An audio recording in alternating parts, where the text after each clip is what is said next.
How are you guys doing today? I'm the Yu-Gi-Oh! Scrub, but you can call me Bailey, and I'm coming at you today with another GOAT format deck list. Pretty unique one here. I call this Umi Normal. Now, when you see Umi in GOAT format, or at least when I've seen Umi in GOAT format, and I say Umi, I'm just going to keep saying Umi, but it's really a legendary ocean. Goes by Umi when it's on the field. You'll probably know that. Regardless, you probably have seen this if you have in a Reasoning Gate Daedalus Turbo deck, because, yeah, Daedalus plus a Legendary Ocean is a really powerful combo to wipe your opponent's board. But I'm not even using Daedalus in this. Granted, I have one in the side deck, but the main deck and the purpose of this deck is to really use a Legendary Ocean for its main purpose of reducing your monster's level by 1 and capitalizing that and kind of using Legendary Ocean almost like a removal spell. Without any further ado, let me get right into this. I'm going to start, obviously, by just what the deck is. It is a Legendary Ocean deck. So we have 3 Legendary Ocean. Can't run more of it, but you can run 2 Terraforming. So we basically are guaranteeing at least one of this in every hand, opening hand. Really, really powerful. You want to see this every single game. The reason being, it reduces all water attribute monsters in your hand and on the field's level by 1. So, how can you use that to, like I said, kind of use this like a removal spell? Well, what it allows you to do, and the first thing I'll talk about, is the ability to normal summon 2400 and 2450 attack normal monsters. I have 1 Terra King Salmon and 2 YuGiOh. I cannot say this card's name. That's the best I'll do. It's a lot of gigs. Regardless, 2450 attack. As you'll see in the replay that I'm going to show you with this deck profile, really, really powerful. The 50 extra attack over other 1 tribute monsters like Jinzo and Monarchs is very, very powerful. It's a normal monster, so you kind of have to support it because it has no effect, so you have to make sure that it stays on the field. And I have some cards that you'll see in the deck, or you can already see in the deck, that help do that. I'll explain more. But let's keep going. Next, 1 Sinister Serpent. That is easy. We can search it out with Mother Grizzly. We'll get to that a little bit. But just great water card. We'd obviously got to run it in a water deck. Now, the reason I have these right under a Legendary Ocean is because I love this interaction. We have 2 Level Limit Area B and 2 Gravity Bind. Now, why do I have this? Well, these impact level 4 and higher monsters. Yes, our normal monsters will be affected, but everything else that we run is now level 3, as long as we have a Legendary Ocean on the field. So, by running this, we get the ability to have these big level 4 monsters, but be considered level 3. And while our opponent, say, running Warrior or whatever deck they're running, is going to be limited because they are under Gravity Bind and Level Limit Area B, we will not be because we have these big water monsters. Which leads me to the water monsters. 3 Mother Grizzly. Obviously got to run it. It's a great recruiter. If you're going to run a water deck, you're running 3 Mother Grizzly. 2 Abyss Soldier, also in a water deck, fantastic. Once per turn, discard a water card, and target 1 card of the field, return to the hand. Works great with Premature Burial, works great with Call of the Haunted, and just a great removal. It's sometimes annoying, because yeah, you want to destroy things, you don't want to always give them back to your opponent, but if your opponent, say, is setting a monster over and over again, and you can just keep this in rotation with a Sinister Serpent or other water monsters and just make it so your opponent can never get an established board. Fantastic card for that reason. 1 Yami ship, again, you can go into it for Mother Grizzly. Just a good water attribute monster. You could cut this if you wanted to, but I like running 1. Wouldn't run more than that. Nobleman, a crossout. It's a staple 2 of. You gotta run it. Sometimes 1 or 2, but whatever. Or 1 or none, but I'm gonna run 2 in this deck. I just want the attacks. Heavy Storm, Mystical Space Typhoon. It's GOAT format, you gotta run some back row removal. Tribe Infecting Virus, another water monster, fantastic card. The ability to use this more than once in a turn, incredible. Just discard, discard, discard, wipe the board. It's fantastic, especially because you can get Sinister Serpent in rotation so quickly with Mother Grizzly. Next are the cards that work specifically with a Legendary Ocean Umi. Amphibious Bergoth MK3. As long as Umi is on the field, this card can attack directly. This becomes a 1700 direct attack. It's not the best thing to deal with scapegoats, but I think it's pretty damn powerful. you'd see 4 scapegoats on the field and 1 monster, and you'll see in the replay, I can start poking, and you have to start dealing with this card pretty quickly, and 1700 isn't small. Next, 1 Mermaid Knight, same thing, 1700 with Umi on the field, and when Umi's on the field, it can attack twice in the battle phase. It can be pretty important. If your opponent has an empty field and you just summon this, that's 3400 damage to the face, nothing to slack at. Get to the traps in a bit. Of course, hits GOAT format, Pot of Greed, Charity, Duo, Snatch, Premature Burial. Gotta run the first 3. The second 2 are a little bit more optional, but why wouldn't you run them, especially in a deck that can discard with Abyss Soldier and get right back to your hand. Finally, for the traps, 3 Solemn Judgment. I said how we want cards that make sure our normals are on the field. Well, this is that. If your opponent Sakuretsu's, your opponent does something that's going to end up, say, 1,000, or actually, 1,000 Strict made Metamorphosis, you can get rid of the problem card with Solemn Judgment and just say no. Finally, staples, Torrential, Mirror Force, Ring, and Call of the Haunted. For the side deck, 1 Daedalus, wanted to run it just as a one-of, but this isn't built to be a tribute deck, and so you don't really want Daedalus, but if I'm running Umi, might as well have him aside. Mobius, okay, I just said it's not really a tribute deck, but it's great, it's a water monster, and it can get rid of back row. 2 Kaiku, just for big chaos matchups. Death's Wombat, I don't like burn. Mind Control, for flip decks. This card, fantastic. My body's a shield, so if you start seeing a deck with a lot of Sakuretsu armors, this is a fantastic card. It's typically seen more in Monarchs, but my thinking was, hey, I'm running these big normal monsters I have to protect, and Monarchs are kind of similar. They're not normal, but once they get their effect, they're basically a normal monster. So I'm like, I'll take that kind of reasoning behind running my body's a shield, and I'll put it in my side deck. Ends up working out well in the replay. And finally, Trap Dust Shoot. I actually have an extra deck built only because if I did want to maybe put some Metamorphosis in the side deck, this would be accessible. A Legendary Ocean kind of impacts the levels a little bit, but things like Serpent with 1,000 Eyes Restrict or one of the level 5s into Dark Balter can be kind of important. So there you go. That is the deck. I will see you with the replay. So I'm here with the Umi normal replay, and this is a very fun replay because not only am I playing my Umi normal deck, I am playing a Umi Reasoning Gate deck. So this is the battle of the Umi decks. Let the best Umi win. I win the rock, paper, scissors. Of course, I choose to go first. Opening hands, I have Greed, Premature Burial, Mother Grizzly, Space Typhoon, Amphibious Bargoth MK3. Great, Greed, can't complain there. He has Upstart, Dimension Fusion, Scapegoat, Aqua Spirit, and Jinzo. Alright, not terrible. He has Upstart to get some more cards in rotation. I draw Yami's ship, so I just go ahead and Greed, of course, and summon Mother Grizzly. I do not want to be Nobleman, and set Ring of Destruction. You could argue I shouldn't have set Ring only because I kind of want Mother Grizzly destroyed, but whatever. He upstarts. He drew Sacred Crane for turn, now draws a Legendary Ocean off of Upstart. I gain my 1,000.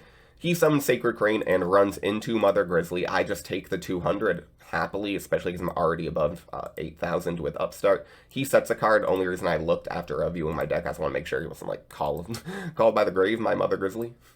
I summon Serpent. I just want to get that in rotation, and I figure I have some tributes in hand. Ended up drawing another YuGiOh for turn. So now I'm just going to tribute over my Serpent for my big boy. He gives me the thumbs up, and now I have Serpent in rotation.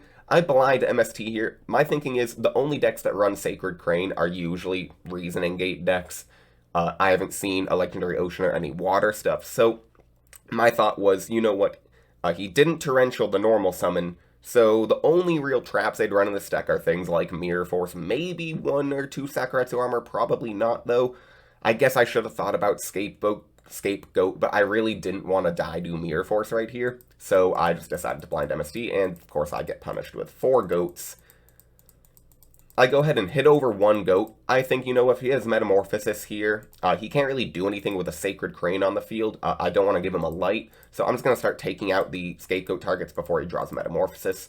He passes turn, I draw Legendary Ocean, go ahead, and this is kind of where I talk about the Amphibious Bargoth MK3 getting in for damage. While I can sit here and poking with goats, he cannot get over my Amphibious Bargoth because I am 1,700 while he is 1,600 with the Sacred Crane, and I can start poking directly for 1,700 a turn while he has to sit here and figure out a way to do something. So, works out good there. He draws Graceful Charity for turn. And also, look at this. He has Jinzo in hand. He could tribute for Jinzo, but what does he do? That extra 50 attack on this normal monster actually is very important. And then, of course, he gets the 200 bonus with a Legendary Ocean that Jinzo wouldn't get, so it makes him even stronger. But that 50 attack, let alone, is important. He'd use his Graceful, draws Serpent, Scapegoat, Terraforming, discards Terraforming and Serpent.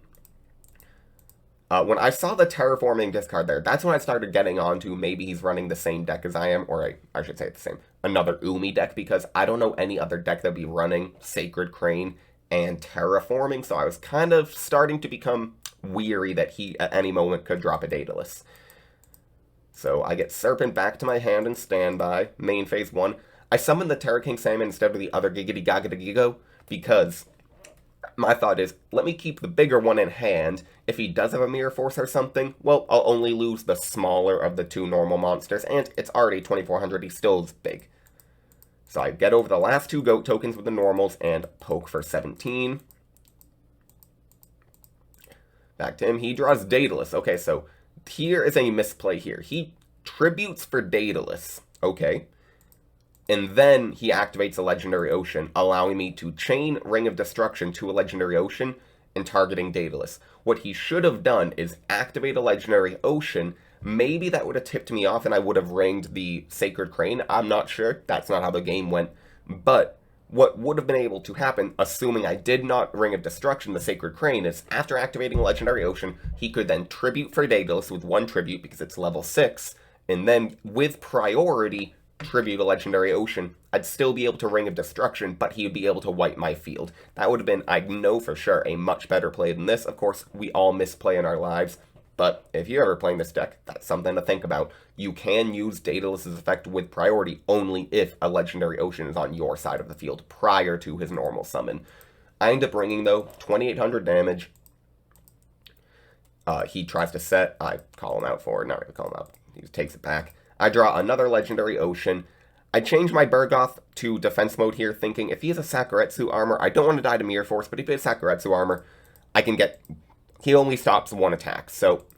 Of course, I end up getting punished by Scapegoats. I also was thinking it's 1700 damage. It would have put him on a 2-turn clock, but Bergoth wouldn't have been able to do game anyway, so what's the point of keeping him in attack? I set Yami shit. He draws Monster Gate. And mills a bunch of cards, ends up getting to the Daedalus, and so, alright, pretty powerful here. He's finally able to Daedalus and wipe my field, really powerful for him. Summon the Sacred Crane, so he has Daedalus and Sacred Crane. That is a good chunk of damage, actually evens the game here, so we are both at 1800 life now. I draw Graceful Charity, alright, that's a nice draw. Graceful draws Mirror Force, Tribe Infecting Virus, and Level Limit Area B. Alright, so I basically have game here. I'm looking. I can discard Sinister Serpent, and the Tribe just got me the game. I'm pretty sure I could have figured something out anyways. The Daedalus is a little annoying, only because it's so powerful. The Mirror Force also could have gotten through it, assuming he doesn't find another way to get to a Legendary Ocean. Level Limit Area B could have stalled, but Tribe just allows me to discard, and then summon Tribe, discard 1, discard 2. Luckily, Tribe is not Sea Serpent. He is an Aqua. And then I shown that I also have the Premature Burial, but attack for game. So, after siding, you'll see one thing I did that I sided in that ends up being huge here. So, opening hands, he is going first. He has Snatch, Steal, Decree, Spirit, Aqua Spirit, Reasoning, and a Legendary Ocean. I have Giggity Gaga Gigo, a Legendary Ocean, Abyss Soldier, Dust Tornado, and a Legendary Ocean. This was prior. I changed my side deck a little bit. I took out the Dust Tornadoes for Kaikus. So that's why you see Dust Tornado here, even though it was not in the extra deck profile. This is where I drew My Body as a Shield. So I was thinking, in this matchup, it's ridiculous. My Body as a Shield. When your opponent activates a spell, trap, or monster effect that would destroy a monster or monsters on the field, pay 1500, negate the activation, and destroy it. So if he activates Daedalus, if I don't even have a monster, if he has another monster on the field, I can use My Body. And not only does he get to tribute the Legendary Ocean for cost, I get rid of his big boy Daedalus, and he has nothing. It's fantastic. I just summon Abyss Soldier here and poke into the Crane. I didn't want to commit too much with Legendary Ocean and Giga and all that, so I decided to keep that in hand and just go for the nice simple play. I end up setting Dust Tornado and my body. He flips Decree here, so I'm feeling pretty good. Yes, it stops my Dust Tornado, but like the only things I would be Dust Tornadoing are back row, and now I'm basically seeing he's not going to be running back row. And he's probably thinking I have 2 traps here, so he's not concerned about my body's a shield. He draws Heavy Storm. He Reasonings. I call 7 here. When you're playing the Daedalus Umi deck, always call 7. It's just the best call. And really, it's the best call only if you don't know cards in their hand. I can maybe make an argument for calling 4 or 8 if you know for a fact they cannot get to a Legendary Ocean, because then Daedalus is basically a 2600 normal monster. But if you don't know all the cards in their hand, call 7, because they're going to wipe your board if you don't, if you get it wrong, and then they end up Legendary Oceaning you. So I call 7. He has to Snatch Steal my Abyss Soldier. And pokes for 18. I draw Mermaid Knight. Gain my 1000. Play Legendary Ocean. And, alright, I'm really stupid here. So he ends up taking 650. That is correct. So this is 650 damage. We both gain 200, 650. I don't know what my brain was doing. So he takes 650. I'm like, it's 450. Thinking that somehow, I guess, I gain damage and he doesn't. Like, I don't know. He gains 450. I'm like, no, it's minus 200. Because apparently I'm still thinking it's 450 damage. I don't know. So he takes 200. He was right the first time. I don't know what I was going, but it doesn't end up mattering. He passes turn. I draw Premature Burial, and this is game. I summon Abyss Soldier. I summon Mermaid Knight, and this is the power of Mermaid Knight. If you don't know I have it, and Mermaid Knight can even be gotten off Mother Grizzly, but it just becomes 3,400 damage, plus 2,650, plus 2,000. That's an OTK. I end up winning. I am clearly the better Umi deck. Honestly, I do think a better build of the Reasoning Gate Umi deck is probably a stronger, more powerful deck than this one, but this is a lot of fun to play. If you like the video, give it a like. Please subscribe if you like this content. Consider leaving a comment. Let me know what you like and don't like, what I could do better, other decks I could build, whatever it is. Thank you all for watching. I'm the YuGiOh Scrub, signing off. Goodbye.